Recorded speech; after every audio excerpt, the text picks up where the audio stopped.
Le bonheur est à côté. Le bonheur est en dehors de toutes ces recherches de gloire, d'argent, d'honneur. Le bonheur est tout à fait à part.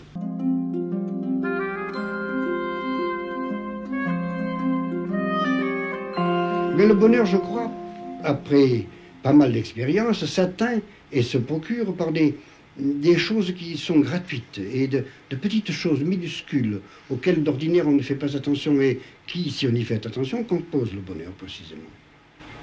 Quel genre de choses? Je ne saurais pas en dresser le catalogue, mais elles sont minuscules et nombreuses dans une journée. Par exemple, goûter le plaisir de voir passer une averse, un vent, le bruit d'un vent particulier dans les arbres, une fleur qu'on aura respirée, un oiseau qui aura tapé à la fenêtre et vous aura chanté, une visite de quelqu'un qui vous aura intéressé par sa conversation. Tout dans la journée, une plume qui marche bien, un travail qui fonctionne très bien huilé, une feuille de papier qui glisse bien, tout ça fait partie du bonheur. Le plaisir de soi-même qui fonctionne comme on le souhaite. Oui, aussi, ça, bien sûr, bien sûr.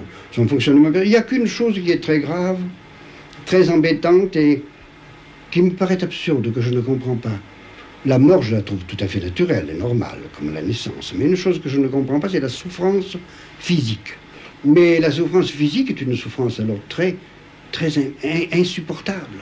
Je ne comprends pas ça. Ça, c'est vraiment un scandale et une chose abominable, la souffrance. Et on ne sait pas à quoi ça sert au début. Ça sert en effet je crois, de sonnette d'alarme. On est prévenu par la souffrance que quelque chose fonctionne mal.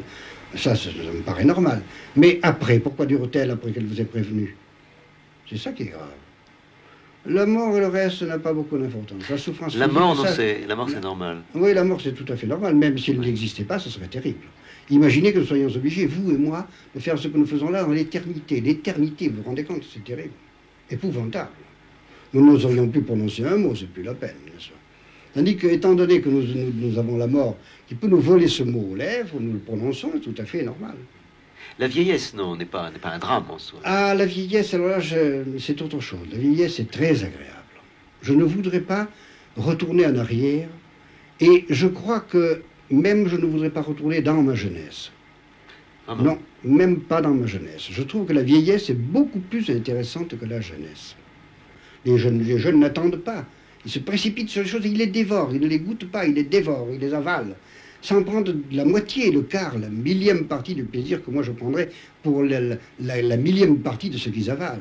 Une simple petite bouchée de ce qu'ils avalent en gros me suffit pour des jours et des jours de jouissance et de volupté.